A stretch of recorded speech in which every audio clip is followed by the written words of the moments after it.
Warisata, la Escuela Ilyu. Colección Pedagógica Plurinacional. Serie Clásicos, número 1. Segunda parte. Construcción. Capítulo 5. Afirmación de la obra. 1. Las industrias warisateñas. En Bolivia, hasta llegar a la organización de Warisata, nunca se concibió la necesidad de introducir el taller en la escuela y elaborar programas de capacitación industrial indígena.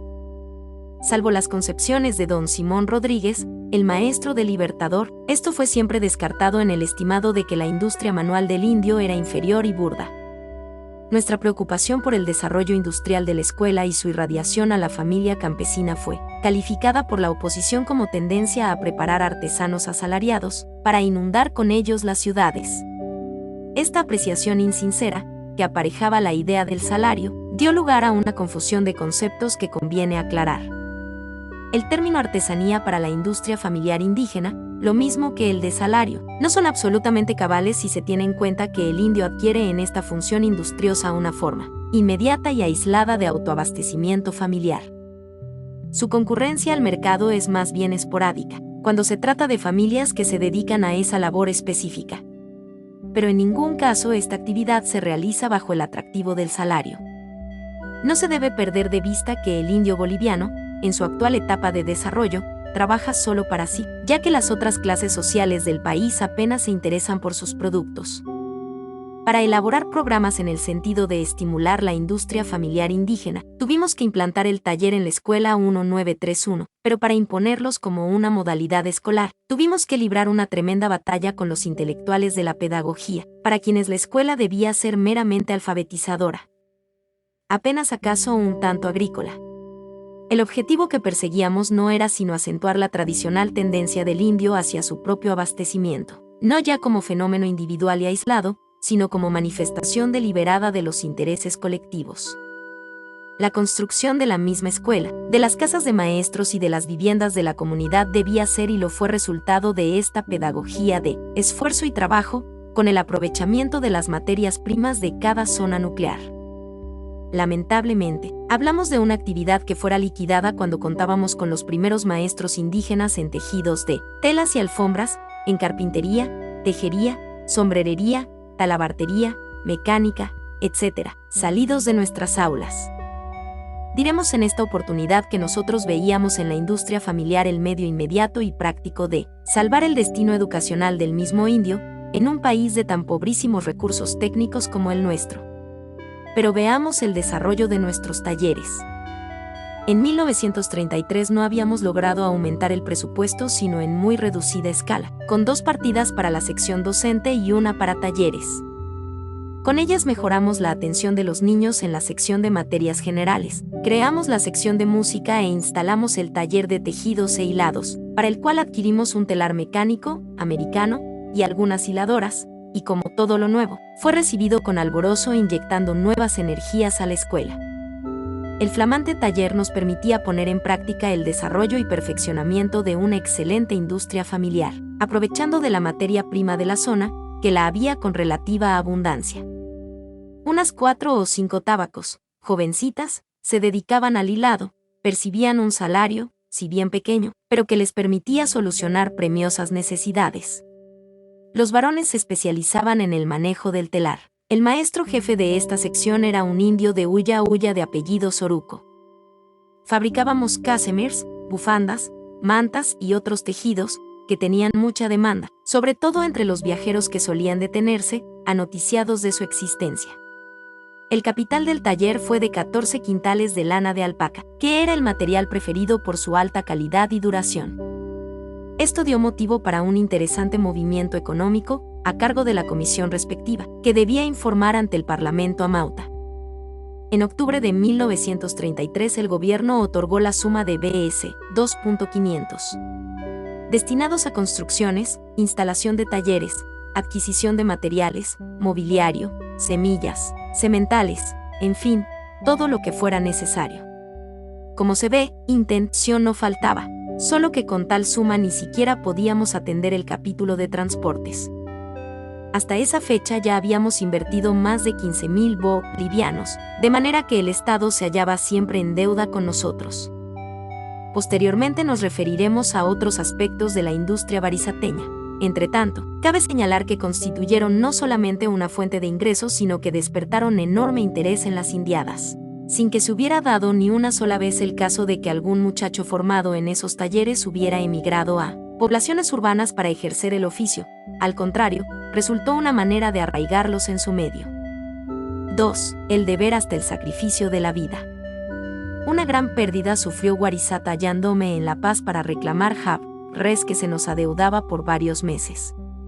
Anacleto Ceballos había cogido una bronconeumonía a cuyos síntomas no hizo caso, manteniéndose en el trabajo como de costumbre.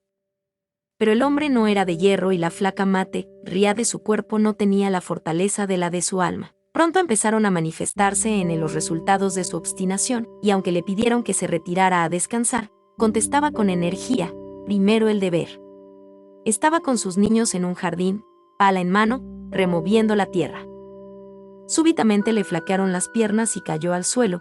Lo embarcaron en un camión que pasaba rumbo a La Paz, pero ya era tarde, murió en medio camino. Precisamente en esos instantes yo trataba de entrevistar al ministro sin haber logrado mi intento.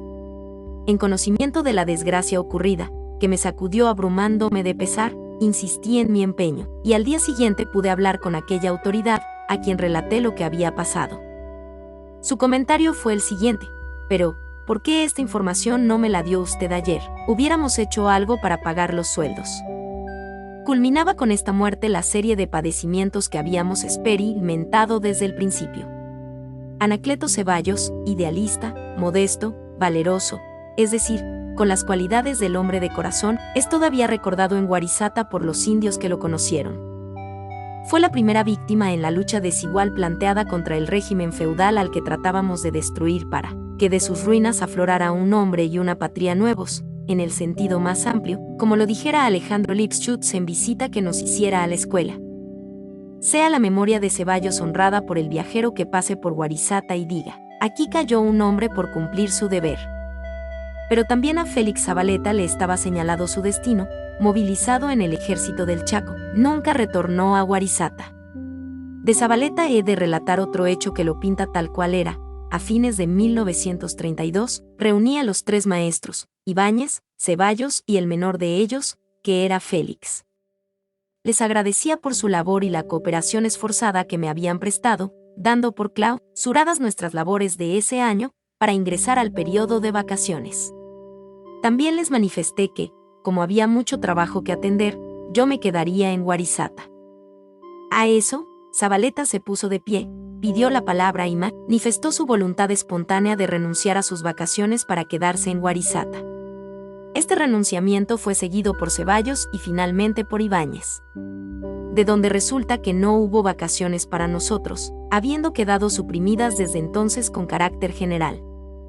Esta actitud, tan espontáneamente adoptada, señala en realidad la naturaleza misma de la escuela. No se trataba de un mero establecimiento educacional con un periodo lectivo tras el cual se suspenden las labores, sino que era toda una empresa de carácter económico-social, cuyas actividades no pueden interrumpirse ni un solo día. Era otro sacrificio que se exigía a los maestros, o más bien, que éstos realizaban por su cuenta, y como únicas compensaciones, diré que los saberes de los profesores de Guarizata eran superiores a los que se percibían en las ciudades, y por otra parte, se logró que el Estado reconociera que los 4 primeros años de servicios en escuelas indigenales se computaran por 6 para los efectos de antigüedad de los maestros. Pues bien, en reuniones por mí dirigidas, Zabaleta me pidió la palabra 2 veces en su vida, la primera, para decirme: el pueblo manda y usted obedece, y la segunda para renunciar a su descanso de 2 meses. Pero tiene todavía otra actitud inimitable. Al ser llamado bajo banderas, tenía un plazo únicamente de 15 días para presentarse, principios de 1933. Informado de tal hecho, me manifestó que esos 15 días los entregaría a la escuela. Prefirió Zabaleta un trabajo rudo a un último descanso que, con todo derecho, debió tomarlo en su casa, al lado de los suyos. Se acuarteló la víspera y partió al día siguiente al Infierno Verde, teatro del holocausto de la juventud boliviana y paraguaya. Zabaleta me escribió, desde las trincheras, una carta entusiasta y donde revelaba el optimismo de su juventud. Fue la primera y la última. Toda ella era una invocación a los postulados de Warisata. Esta guerra me está dando nuevo ánimo, me escribía, para volver a ese otro campo de batalla comandado por usted. No pudo cumplir sus anhelos este hombre, este niño que amaba la libertad y que había visto en Warisata la encarnación de sus ideales rebeldes. Estos dos ejemplos demostrarán cómo la escuela era una forja real del espíritu. El mismo maestro iba a educarse en su ambiente, a adquirir resiedumbre y esperanza. Y tal surgimiento espiritual se operaba en dimensión hercúlea en el indio, en el cual cada día encontrábamos pruebas de su maravilloso despertar. Qué contraste con la opinión generalizada en torno al indio. Recuerdo que cuando, rodeado de masas de fuertes trabajadores, levantaba el edificio de la escuela, un culto terrateniente, cuyo nombre figuró más tarde en el directorio de la Sociedad Rural Boliviana, y que acertó a pasar por allí, se detuvo admirado diciéndome: «Yo veo con pena, profesor, su generoso impulso, generoso y estéril. ¿Es que no se da usted cuenta que el indio es Ineyequebel? Vea usted», prosiguió señalando dos asnos que cruzaban en ese momento, «usted levantaría una escuela para educar ¿esos asnos? El indio es animal Ineyequebel. Usted ara en el mar». Ese terrateniente era el hombre simbólico de una fauna de americanos que ignoran el fenómeno americano. Sus palabras no eran extrañas. Un ilustre escritor y maestro, de quien hablaré más tarde, me decía: «Lo que es, yo no creo en estos indigenismos. Educar al indio es inútil. El indio es un ser inferior». Relato todo esto porque sé el valor de esta experiencia de Warisata, destinada a informar no solamente a la América sino a la conciencia de la humanidad, la cual debe dar su voto en favor de un gran pueblo traicionado, el pueblo indio, legado de la gran cultura prehistórica del continente. Será instructivo que explique este momento del proceso de Warisata, pues revela dos verdades. Primero, que el indio es un individuo social de poderosa capacidad representativa, y segundo, que ninguna obra de recuperación de los grupos retrasados deberá intentarse con espíritu filantrópico, sino en base de la intervención directa y directiva de las masas sobre las cuales se va a operar. Ya referí cómo mi intención al comienzo era edificar una casa modesta, y que comprobé con asombro que el indio quería una gran escuela, un edificio monumental que pregonara la fuerza y la capacidad propias. Los encargados de conducir los núcleos escolares de la actualidad harían bien en tomar nota de este factor primordial, imitando ahora a México y Perú, donde se ha comenzado a dar intervención al indio en la faena de levantar las escuelas, primer paso para cederle responsabilidad en su conducción, forma insustituible, finalmente, de estimular su sentido de dignidad colectiva, que cobra, en este tipo humano, resultados asombrosos.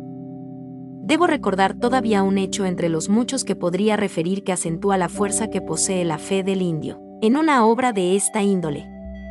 Pedro Rojas, uno de los viejos amautas de Warisata, se me presentó una mañana para decirme con tono compungido: «Tata, es necesario que vayas a La Paz. Están destruyendo la escuela».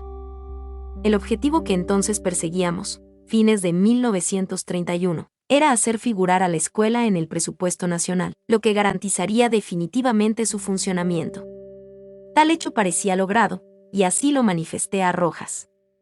Pero él insistía una y otra vez, asegurando que algo grave sucedía en la ciudad en contra de la escuela. Yo tenía tanto que hacer, que no pude viajar, con gran contrariedad del buen viejo. Al día siguiente, nueva cantaleta: «Señor, tata, ve a la ciudad. Quizá pueda salvar a la escuela». Tanta era su insistencia, tan fervoroso el tono del indio, que yo hubiera considerado una traición el no seguir su consejo. Viajé, pues, para comprobar asombrado que la escuela no figuraba en el presupuesto, como lo había dispuesto el ministro Mercado. Durante 20 días tuve que librar una verdadera batalla para que fuera incluida en el proyecto que se debía presentar a la Cámara de Diputados. Recién a principios de 1932 logramos nuestro objetivo, y eso gracias a la intervención del señor Canelas, como ya he referido. Vuelto a Warisata, pregunté a Rojas cómo era que se había informado de lo que sucedía, y me refirió dos sueños, y aunque no creamos en la premonición ni mucho menos, de todas maneras el testimonio es gráfico para señalar la profunda preocupación que el indio sentía por la nueva tarea en que estaba empeñado, Una vida tensa y vigilante había reemplazado a su antiguo y todavía reciente sometimiento ante su destino de esclavo. La escuela le insuflaba un nuevo sentido vital, poderoso y atrayente, que nunca más lo abandonaría, aún en las peores épocas de abatimiento y duda frente al predominio del adversario. Pero veamos lo que eran los sueños del Tata Pedro. En el primero había visto 2 toros, uno negro y otro rojo, que se habían introducido en la clase donde yo trabajaba y me habían perseguido, habiendo logrado yo escapar por una ventana. En el segundo sueño, había visto a la escuela incendiada, amenazado yo de morir entre las llamas. He aquí como el indio anticipaba el drama que 10 años después iba a convertirse en realidad: un toro negro, el profesor Donoso Torres, y un toro rojo, Rafael Reyeros, me perseguirían con saña hasta ver destruida totalmente mi obra. Algún día surgirá una pluma capaz de dar a estos hechos la trascendencia que merecen. Por eso los anoto, porque a través de ellos se revela el espíritu que se estaba creando en la escuela, tanto en los alumnos como en los padres de familia y los maestros. Y quizás sirvan, porque, por más que los elementos negativos hubiesen deseado acabar con todo lo que tuviera que ver con Barisata, hoy podemos decir que hay en Bolivia maestros indígenas preparados en sus aulas, quienes pueden aprovechar de aquellas álgidas experiencias. Y es que, asimismo, la intervención del indio en la escuela no se reduce únicamente a las formas de tuición familiar o de consejo, sino que debe referirse a la misma conducción de todo el proceso educacional del futuro. En mi larga experiencia rural he visto que el profesor indigenal no solamente debe estar provisto de una preparación especial en medios indígenas y no citadinos, como todavía ocurre hoy, sino que por sobre todo, el maestro de indios no debe pertenecer a las clases tradicionalmente enemigas del aborigen, que fueron por lo general, y me parece que siguen siéndolo, las que proveyeron de maestros a esas escuelas. El educador de indios debe ser indio, o por lo menos, como Zabaleta y Ceballos, debe haber forjado su mentalidad para trabajar, luchar y aún morir por la causa india. No hay aquí un concepto de raza, es una concepción netamente social establecida por la experiencia, enviada a las escuelas de indios a profesores convencidos de los valores indios, si es posible, a indios mismos. Si no lo hacéis así, pronto veréis en las escuelas a una nueva casta que se añada a la fauna de los explotadores del indio. 3. La casa de todos los hombres. Warisata había transformado al paisaje, en cuya fisonomía gris detonaba el muro blanco mate y el techo de teja de su edificio. En los jardines florecían amapolas y cantutas, pensamientos y siempre vivas. Las margaritas y rosales flanqueaban las avenidas. Los arbolillos ya se mostraban desafiando airosamente a los vientos. En la pampa florecía el nuevo espíritu de los indios. Warisata ya no era el yermo inclemente de antaño. Era un hogar donde se refugiaban cuerpo y espíritu. Había sido el producto del esfuerzo colectivo de todos. A estas gentes que carecían de toda esperanza y cuya vida no tenía más objeto que vegetar, la escuela debía parecerles algo así como una deidad que los amparaba señalándoles radiantes auroras.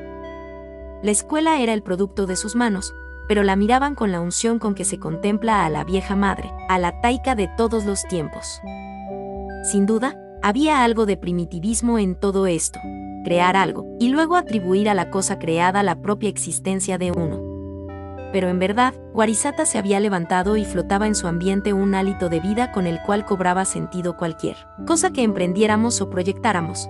Había creación, modelación de voluntades y vidas. Y todo en el gran conjunto social, en la manifestada solidaridad de las gentes y de las comunidades. Era Tak Yakenutapa, la casa o el hogar de todas las gentes. Frase que en aymara ofrece ricas sugerencias imposibles de ser traducidas, pero era asimismo Barisat Baguanchamapa, o sea, el esfuerzo de los hijos de Warisata ofrecido a la redención del hombre. Ambas frases, en bellos caracteres, fueron inscritas más tarde por el artista Mario Alejandro Illanes, en la portada principal del edificio. Encierran la substancia de los principios básicos que sustentaron al imperio incaico en su integración económica y social, en su cohesión política, en su poderío bélico. Pues sabido es que las grandes obras del Incario se realizaron al conjuro de ese principio institucional que demandaba el tributo del trabajo en un solo esfuerzo continuado y sostenido, en Machamaki como se dice en aymara. En esto consistía precisamente el colectivismo de los inques, forma contributiva que la encontramos vigente en Warisata. También en aquellas frases, especialmente en la primera, está contenida otra institución, el AINOS, organización cooperativista que ha llegado a la República y que también se revitalizó en Guarizata. Sin el AINOS nada hubiéramos podido hacer, y más tarde sirvió para extender su acción a otras provincias y otros confines de Bolivia. Pero era además Tacyaquenutapa como la casa de los desheredados, de los pobres, de los explotados, símbolo vivo de lucha por la justicia y por la libertad, emblema de todas las antiguas rebeldías del indio, jamás extinguidas. Por eso su trascendente fama en lo más alejado de los aledaños patrios y aún extranjeros. A ella acudían los indios de Oruro, Cochabamba, Chuquisaca y Potosí, los campesinos de Tarija, Santa Cruz y el Beni, los bárbaros de la Pampa y de la Floresta. Cuando llegaba alguna comisión, y eso ocurría con muchísima frecuencia, el Parlamento Amauta la acogía con la gravedad característica del hombre altiplánico. Recuerdo con claridad la recepción que se les hizo a los indios de Caiza de raza quechua, vestidos de uncu, axu y montera, abrazo de los dos grandes grupos étnicos precolombinos, dispuesto a la común tarea que encabezaba Guarizata. Los indios potosinos regresaron a sus lares con la misma circunspección con que habían venido, para realizar en Caiza una obra tan grande como la de Guarizata y poseída del mismo espíritu. En muchos otros casos se repitió este sucesivo reencuentro. El viajero indígena, para el que no hay distancias, solía llegar de apartadas regiones solo para pisar el sagrado suelo y llevar a su aldea el relato de lo que había visto aquí. El llamado de Guarizata se oía sacudiendo la fibra más íntima del indio, en donde quiera que éste tuviese su morada. Desde los tiempos de Tupac Katari, jamás se había producido movilización tan grande como esta. Y quizá por eso, porque el Tacyaquenutapa despertaba esos ecos libertarios y esos anhelos de justicia, es que fue borrado de nuestras portadas junto con el Barizat Baguán Chamapa, después que el gamonalismo consiguió echarnos de educación indigenal. 4. La lírica de Guarizata. Ya he hablado de la edición que nos dedicara la revista La Semana Gráfica el 6 de agosto de 1933, resultado de una visita de 2 días que nos hicieran sus redactores. Fue en esa ocasión que conocí a Gamaliel Churata, el gran poeta de El Pez de Oro, ágil y brillante periodista que tanto hizo por la cultura de Bolivia. Churata, pensador, hombre de talento superior y alma generosa, vibró como nadie ante la realidad de aquel despertar indio que tan acorde se mostraba con el espíritu de su propia obra literaria y de sus ideales de justicia. Se entregó a la causa con absoluta determinación y desinterés y luchó por Guarizata desde todas las trincheras, haciendo de su pluma ronzal con el que fustigó a no pocos enemigos nuestros. Y, además, le debemos mucho en el aspecto teórico, con los aportes de su oceánica cultura incaísta a las concepciones que desarrollábamos en Guarizata. A Churata le debieron parecer mágicas las canciones barizateñas, entonadas por nuestros niños indios, y fue el primero que comprendió la maravilla de los versos de don Antonio González Bravo en el idioma vernáculo.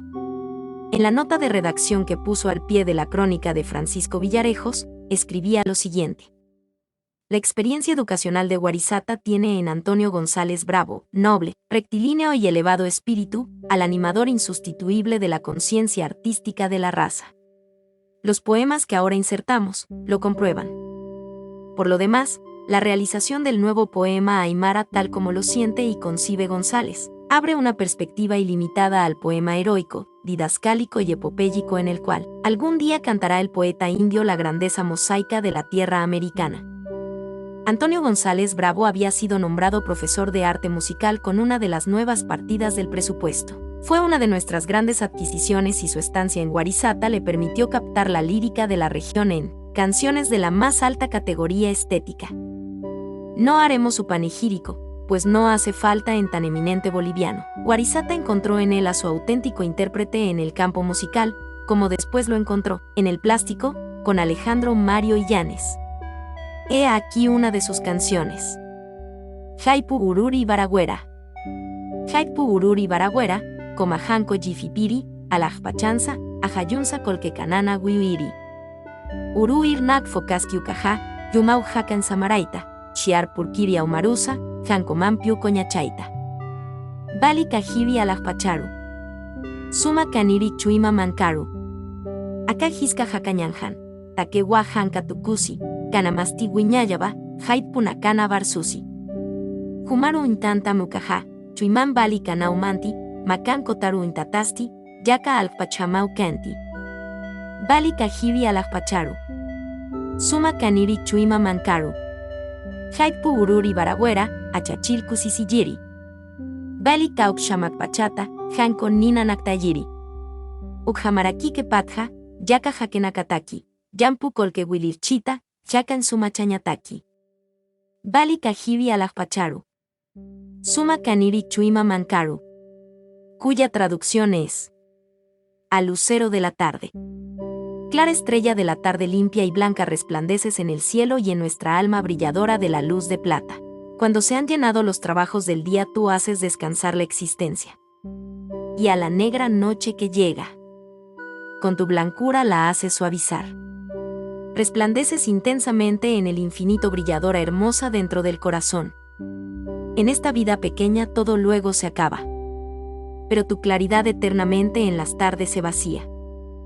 Cuando a ti te miramos, en el corazón mucha luz penetra y adentro como en el lago otro firmamento refulge. Resplandeces intensamente. Clara estrella de la tarde, alegría de los abuelos. Desde los tiempos más remotos enciendes tu fuego blanco. Así también después para otras gentes.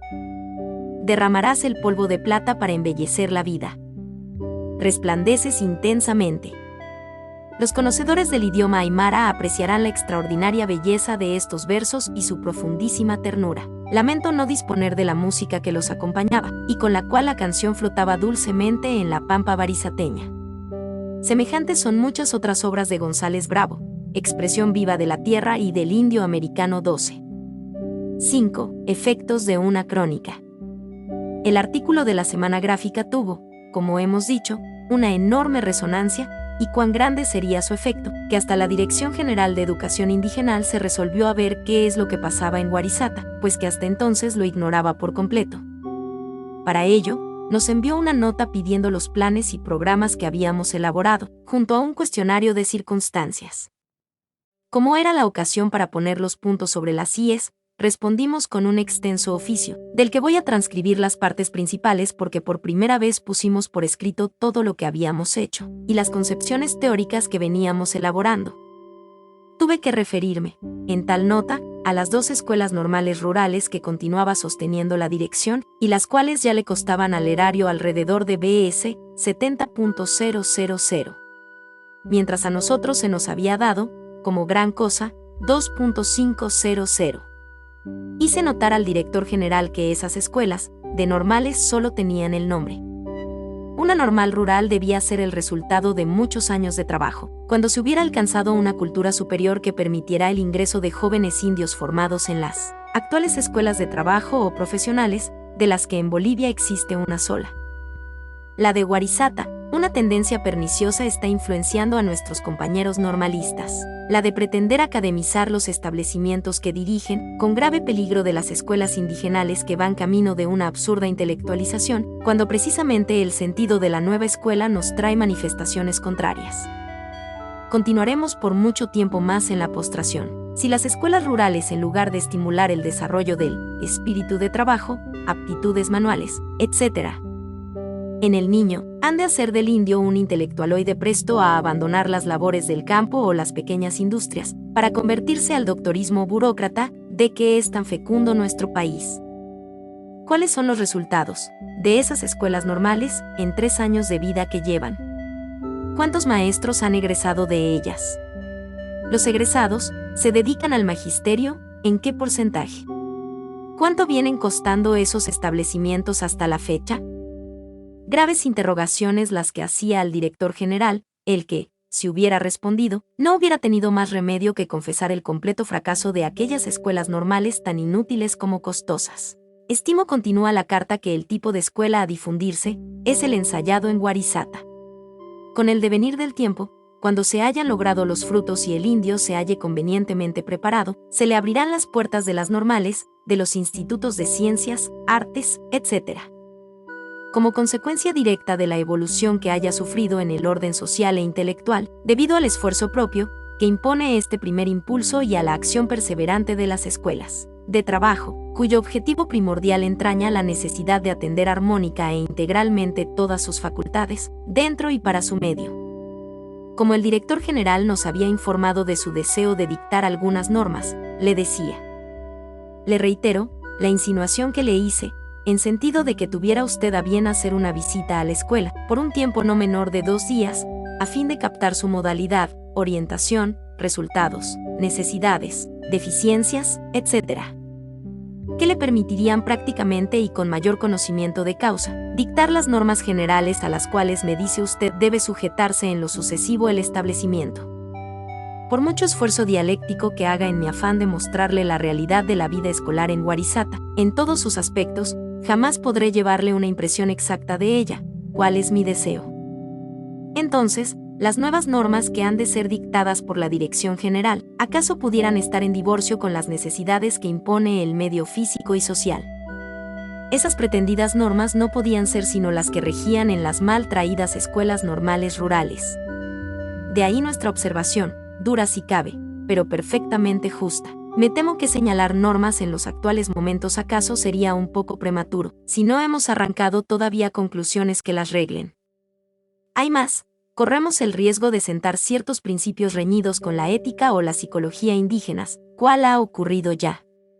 Le ruego no tomar como definitiva la organización de la escuela. Todo un proceso educativo nos hará conocer las rectificaciones que sea necesario introducir para el desarrollo del plan cuya concepción venimos ensayando. Transcribiendo al director general una nota que habíamos enviado al ministerio, parte de la cual se publicó en el diario La Razón del 29 de mayo de 1932, decía: la denominación de normal se ha suprimido para este plantel. El tipo escolar que estamos implantando es sin duda el que mayores resultados reportará al desarrollo de la cultura indigenal, por conformar su acción educativa a las modalidades étnicas, geográficas, históricas, folclóricas y sociales, que permitirán desarrollar en el niño sus inclinaciones propias, tendencias, aptitudes peculiares, convirtiéndolo más tarde en un elemento preparado y consciente para la lucha por la vida. Intensificado su cariño por la tierra, la educación tomará un aspecto integral. Nada se habrá hecho a favor de la causa que nos ocupa, sino, transformamos el medio social en que se encuentra, habituándolo a una vida superior, con prácticas higiénicas y normas. Ningún resultado dieron las escuelas rurales fundadas para alfabetizar al indio. Lo substancial, lo básico, reside en transformar su estructura social, elevando su nivel social y su dignidad. La escuela elemental alfabetizadora creyó cumplir su deber nutriendo el cerebro de los niños indígenas con conocimientos inútiles, olvidando su alma, sus virtudes peculiares, su tradición secular. La enseñanza teórica se anula si no va acompañada de la práctica.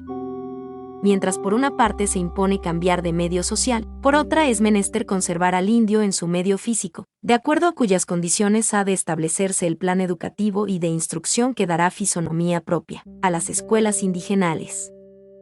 Después de esto, en mi carta hacía breves comentarios acerca de nuestras dificultades económicas. Describía el funcionamiento de la escuela y su organización administrativa, haciendo conocer al director general lo que era el Parlamento Amauta y sus funciones. A continuación describía el estado de la obra material y lo que proyectábamos hacer, refiriéndome a la construcción de apriscos y secciones para ganado lanar, vacuno, porcino, etc. La escuela cuenta para este objeto con 7 hectáreas de tierra cedidas por entusiastas indígenas. Nos ocupamos ahora de construir viviendas para los profesores, conclusión de diferentes secciones, experimentos con el cultivo del trigo. Está funcionando con excelentes resultados la sección de hilados y tejidos. En la sección de carpintería se ha fabricado parte del mobiliario destinado a las salas de clases, mesas personales y bipersonales, de estilo montessoriano. La sección de mecánica y cerrajería tiene construidas sillas como complemento al mobiliario, y catres para los dormitorios. La sección de tejeduría, cuya necesidad es indispensable en toda escuela rural, ha prestado importantes servicios. El año pasado se han fabricado 10.000 ladrillos, y este año, cerca de 8.000. En la actualidad, septiembre de 1933, alcanza 45.000 el número de ladrillos elaborados por los alumnos y que ya fueron utilizados. Para finalizar la obra se requiere 20.000 ladrillos más, que se están fabricando. La albañilería sigue a las demás secciones en sus resultados. El edificio construido por padres de familia acredita esta aseveración. 6. Planes, técnica, régimen de vida, programas. Continuando el informe, me refería a los planes escolares diciendo: carácter. La mujer desempeña un papel preponderante en la familia. Es el alma del hogar. Como madre, como esposa y como hija, soporta el peso de las responsabilidades inherentes a cada una de estas etapas de la vida. A su solicitud y cuidado está entregada la educación de sus hijos, a su actividad, la orientación y manejo del hogar, a su energía y fortaleza, las rudas tareas de labranza y otras. Ejerce una triple misión: espiritual, moral y material. Sin embargo, al hablarse de la educación del indio jamás se ha pensado en la madre, la esposa o la hija. Fuerzas vivas, resignadas, que cumplen con abnegación y sacrificio la ardua labor que les ha forjado el destino. Teniendo en cuenta la trascendencia de educar a la mujer, la escuela ha abierto sus puertas al elemento femenino, que concurre asiduamente en apreciable número. La escuela tiene carácter mixto, para niños de ambos sexos y para adultos régimen disciplinario. Está sometido a un sistema de gobierno propio. Son los alumnos que, organizados en la forma anotada, ejercen el gobierno escolar reprimiendo actos de indisciplina, velando por la regular asistencia a la ASCU, dictando y aplicando sanciones para los casos de incumplimiento, cuidando de la limpieza, proporcionando medios y materiales de construcción, etc. Método educativo. Mediante sistemas de educación activa se practican los nuevos postulados pedagógicos que permiten la distribución espontánea de la población escolar en grupos concordantes con sus afinidades espirituales, carácter, simpatía, tendencias, aptitudes, etc. Las hectáreas de tierra propias de la escuela serán repartidas entre los niños, dando lugar a un ensayo de explotación individual, de acuerdo a las orientaciones del maestro. El producto cosechado, agrícola o industrial, será destinado al sostenimiento de la escuela, que como centro de actividad de la comunidad está encaminado a formar la nueva sociedad indígena, siguiendo elevados principios cooperativistas y éticos. Se ensayará cultivo de hortalizas y legumbres que, aparte de su rendimiento económico, servirán para variar el régimen alimenticio de los alumnos. No será descuidada la arborización que proporcionará más tarde materiales de construcción. Igualmente, dándose preferencia al cultivo de un jardín entregado al cuidado de los mismos niños, se podrá disponer de flores para las salas de clases. La sección de ganadería, avicultura, etc., también entregada a la atención de los alumnos, ha de constituir una de las actividades de mayor importancia por su fin educativo y su rendimiento económico. La sección de tendencia profesional, orientando al alumno hacia el taller de sus simpatías o aptitudes, permitirá la preparación de carpinteros, albañiles, mecánicos, ceramistas, ladrilleros, sombrereros, tejedores, etc., que juntamente con sus conocimientos de ganadería, agricultura, avicultura, etc., harán del indio un elemento imprescindible, de acuerdo al medio en que actúa, el campo. Este método educativo, iniciado en la escuela de Guarizata, influirá decisivamente en la transformación del hogar indígena y de su economía, mediante nuevos sistemas de trabajo, higiene, moral, civismo y solidaridad. Régimen de vida, el internado. La escuela no tendría fisonomía propia y todo el plan enunciado sería impracticable sin el internado, al cual ingresarán los mayores de 14 años, dándose preferencia a los procedentes de haciendas y comunidades más alejadas del centro escolar. Más tarde, al ampliarse el internado, se admitía a niños aún de 6 y 7 años. El internado modificará radicalmente los hábitos de vida. Adquirirán normas de higiene, orden y buenas costumbres. El horario de labores disciplinará su sistema de trabajo, procurando exactitud en el cumplimiento de los deberes. Su alimentación en el internado, a base de productos cultivados por ellos mismos, si bien no transformará radicalmente su régimen nutritivo, introducirá el consumo de artículos ignorados en su sistema: hortalizas, trigo, arvejas, huevo, carne, leche, azúcar, etc. En realidad, como se demostró más tarde, el internado modificó radicalmente la alimentación infantil. Así, la vida escolar, desarrollándose con todos sus atractivos, permitirá asimilar nuevas modalidades, con lo cual, el hombre nuevo, con vastedad de conocimientos útiles y virtudes morales, habrá sustituido ventajosamente al hombre primitivo, transformando el medio social negativo en que se encuentra. me refería también al externado, compuesto por niños de las diferentes secciones quienes asisten cotidianamente desde sus hogares de acuerdo a horario especial. Plan educacional. El informe lo describe así: 14.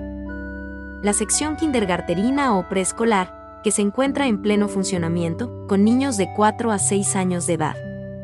La sección elemental, destinada a niños de 7 a 10 años de edad, tendrá una duración de 3 años, durante los cuales, fuera de desarrollarse el programa de cada curso, se pondrá especial cuidado en la enseñanza del castellano. Corresponde a la etapa de intereses inmediatos. Sección media o de orientación profesional, tiene duración de 3 años, para niños de 11 a 14 años. Corresponde a la etapa de intereses profesionales. Sección profesional, para alumnos de 15 o más años. Corresponde a la etapa de intereses abstractos complejos o de preparación profesional. Más adelante señalaba la sección de pedagogía, que se implantaría cuando existiera elemento preparado. De acuerdo a nuestras experiencias, este plan sufrió algunas modificaciones, a fin de trabajar conforme a los postulados de la escuela única, de modo que tuvimos el kindergarten, la sección prevocacional, vocacional y profesional, incluyendo en esta la normal, cada una de ellas, tratando de crear nuevas y mayores aptitudes para la lucha por la vida, de manera que en cualquier época que el niño abandonara la escuela por la multitud de razones que producen el ausentismo escolar, estuviera siempre dotado de alguna habilidad práctica que le permitiera trabajar en su medio. Respecto al horario, decía, el horario es movible. Se desarrolla de acuerdo al plan de trabajo presentado por cada profesor para 15 días. Comprendía labores de aula o conocimientos generales, alfabetización, lectura y escritura, cálculo, sistema métrico y geometría, educación física, historia, geografía y ciencias, música, dibujo y educación estética, artes decorativas. En cuanto a los conocimientos especiales, se referían a la carpintería, mecánica y a todas las demás secciones ya mencionadas varias veces. Personal docente. El informe continuaba con una relación del cuerpo de profesores y maestros, en el que se citaba a Teodosio Velasco, Eufrasio Ibáñez, Carlos Álvarez, Gregoria de Ibáñez y Antonio González Bravo, como profesores, y a Quiterio Miranda, Isaac Sanginés, que estaba sustituyendo a José de la Riva, movilizado en el Chaco. José Poma, albañil, y Miguel Soruco, tejedor, como maestros de taller. Como se ve, habíamos tenido algunos cambios, entre ellos el ingreso de Carlos Álvarez, muchacho que teniendo posibilidades de ubicarse cómodamente en cualquier ocupación en la ciudad, prefirió la ruda vida del campo y los sacrificios inherentes.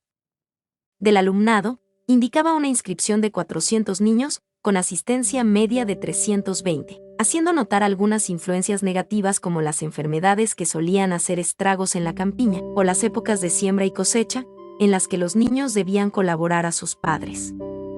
También informaba acerca del rendimiento de los talleres, que aunque casi desprovistos de herramientas, habían dotado al establecimiento de todo el mobiliario, contribuyendo también a las edificaciones con puertas, ventanas, rejas, etc. Ya entonces mencionaba el proyecto de edificar un pabellón especial para talleres, lo que fue realidad tiempo después. El informe continuaba con un bosquejo de lo que podrían ser los internados en el futuro. En todas las escuelas indigenales, las que provistas de adecuada extensión de tierra, podrían sostener a centenares de alumnos con gastos mínimos de parte del Estado, labor agrícola que, desgraciadamente, ya no se pudo realizar en esa escala y que hoy está completamente desvirtuada, a pesar del éxito que tuvo en Guarizata y otros núcleos hasta 1940. El informe terminaba con la cuestión del folclore, manifestando: no es difícil comprender la trascendental importancia de los estudios folclóricos, no solamente desde el punto de vista etnográfico, sino también desde el más valioso, como es el de su aplicación pedagógica y artística. Porque es fundamental conocer las manifestaciones espirituales de la raza indígena, cuya expresión la encontramos en su música, pintura, cerámica, arquitectura, tejidos, objetos de arte, etc. ¿Qué hacen los fundamentos de la cultura de un pueblo y que por lo mismo deben ser cultivados y conservados para evitar desviaciones que pudieran desvirtuar su esencia? 7. Conclusiones. El informe en cuestión, como todos los informes, pasó a dormir el sueño de los justos, Empero, quedaba documentada una serie de hechos para señalar cómo la escuela de Warisata tenía a su principal obstáculo, nada menos que en la oficina encargada de estimularla y dotarla de los necesarios elementos de trabajo. Con la experiencia que teníamos, en realidad no esperábamos gran cosa de esa repartición para conducir a una escuela que venía a derribar todas las viejas nociones que tenía el normalismo acerca de la función educacional y la cual planteaba problemas inesperados y arduos que esa mentalidad era absolutamente incapaz de comprender.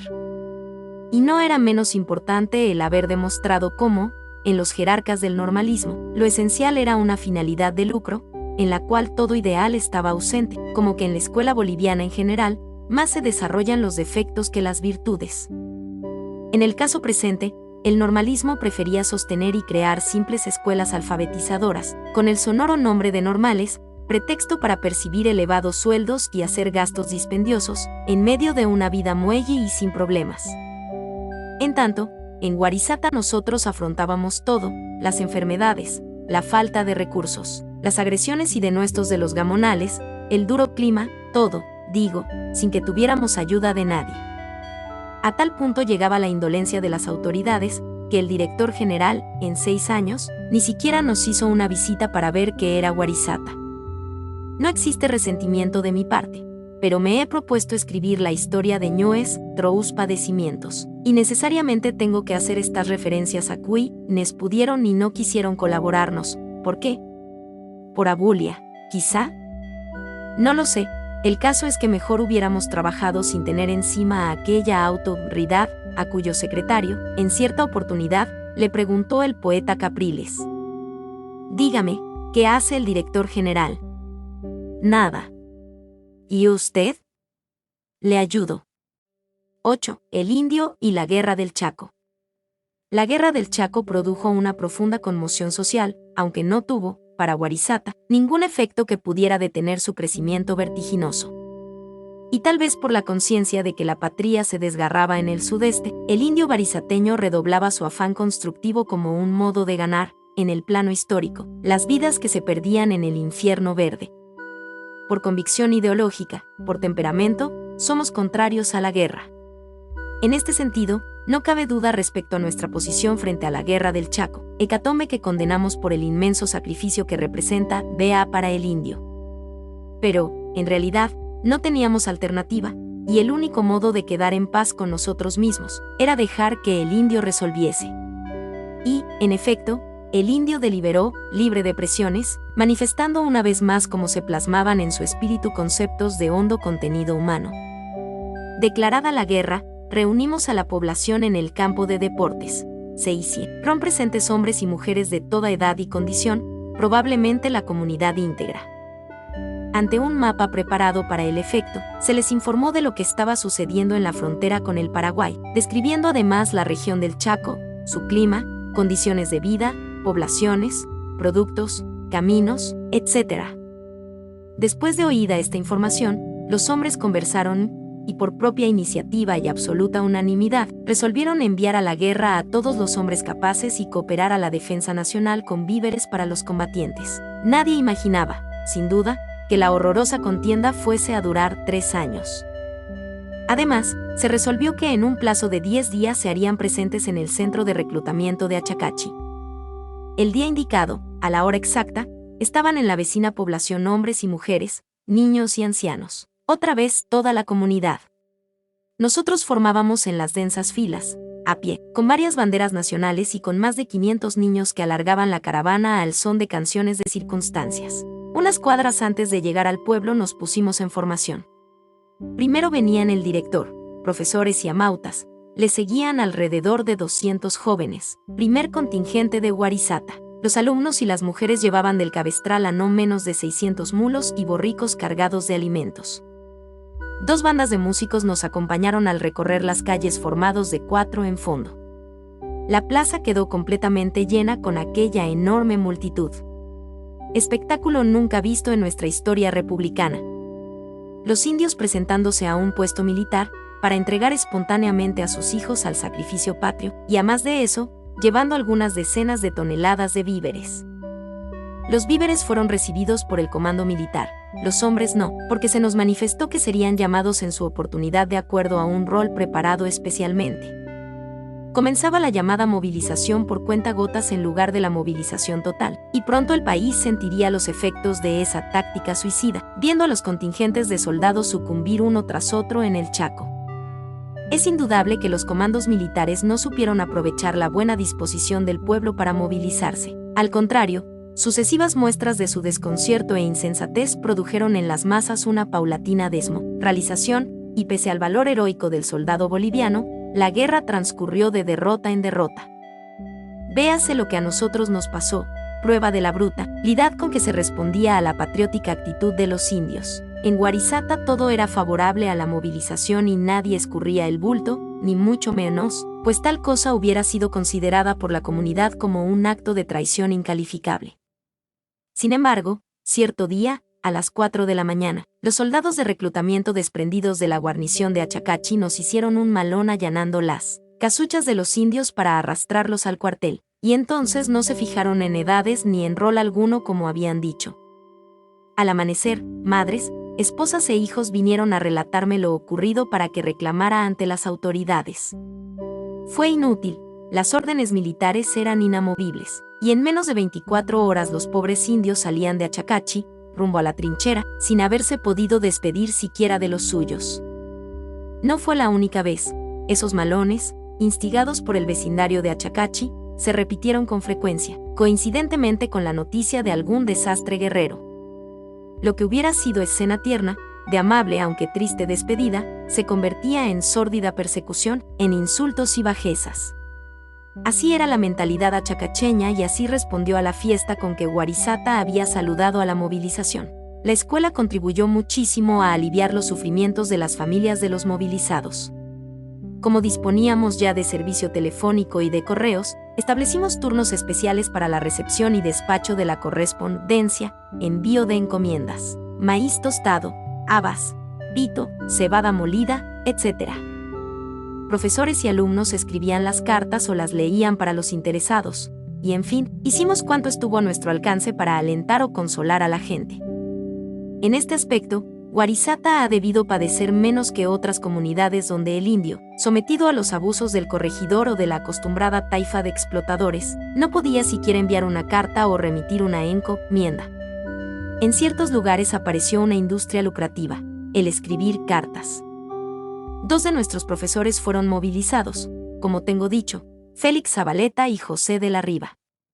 Del primero, ya sabemos que cayó en las trincheras. El segundo, retornó herido y también fue víctima de la persecución desatada en contra nuestra. Además, se trajo en el morral de excombatiente muchísimas y sabrosas anécdotas de guerra que dieron nuevo motivo para que los niños buscaran su amistad en el ya famoso taller de mecánica. Económicamente, el único perjuicio que nos causó la guerra fue la reducción de la suma asignada para construcciones, a la mitad de su monto, socolor de ahorro que hacía el gobierno. En nuestras actividades agrarias, no estando aún instalado el internado, invertimos la cosecha en alimentar al mayor número posible de niños.